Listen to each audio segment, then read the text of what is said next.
I did not intend to write any more about boxing, but here I am. In the course of reading that book of articles on the sport, if it is a sport, which is debatable, I took the occasion to dive into that fathomless pool we call the internet and watch many of the fights, a quick buffet of boxing.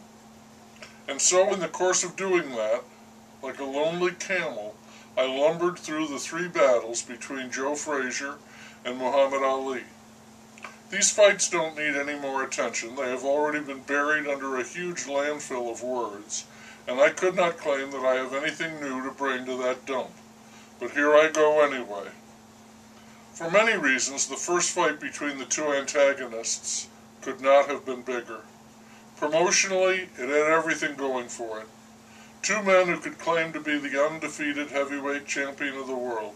The venue, Madison Square Garden. There was the shadow of the Vietnam War and the Muslim religion.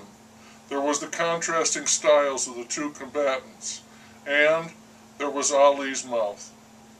As he had done with Sonny Liston, he shouted that Joe Frazier was too ugly to be the champ. He was too stupid, too ignorant to represent the pinnacle of boxing. And he was also, unforgivably, an Uncle Tom, the willing dupe of the white masters. Of course, Ali was none of that. He was pretty, he was skillful, he was brilliant, he was his own man, he was the greatest.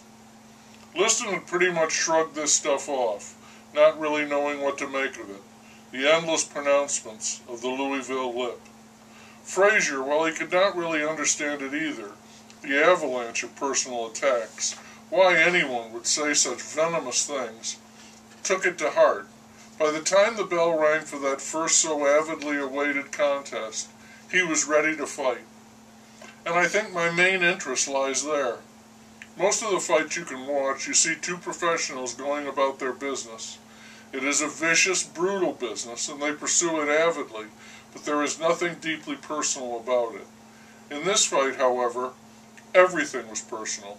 Joe Frazier wanted to fight. Like a bull in the chute, he was raring to go. If the details differ, the basic pattern of every round was the same. Frazier is the aggressor. Ali tried to fight his way, floating like a butterfly, stinging like a bee. But no bee stings are going to stop Joe Frazier.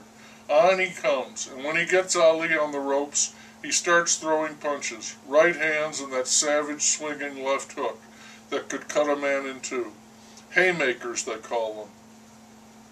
Throughout, Ali is talking and Joe is talking, and Joe is clearly having a good time. He wants to knock Ali out, and in the 11th round he nearly does. He wants to knock Ali's block off, and in the 15th round he does. It was the left hook heard round the world. I was far away with a clutch of friends, listening to round-by-round summaries on a transistor radio. Suddenly we were all stunned, some cheerfully, others downcast. Joe Frazier won that fight in convincing fashion and had his measure of revenge. Both men were taken to the hospital. A lot had changed by the second fight, diminishing it. Frazier had run into George Foreman. Both men were older, neither was a champ. Ali, moving and clinching, won a unanimous decision. I'm not so sure. Frazier took a lot of shots, but again, he was the constant aggressor who threw the more telling blows. Because Ali was still talking, still calling him names, and if names aren't sticks and stones, they can be galling. You would still, naturally, love to shut that big mouth up. More changed for the final fight. The 2 men were older still, their skills gone.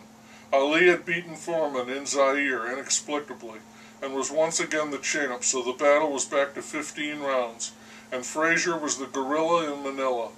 The level may have slipped, but the pattern was the same.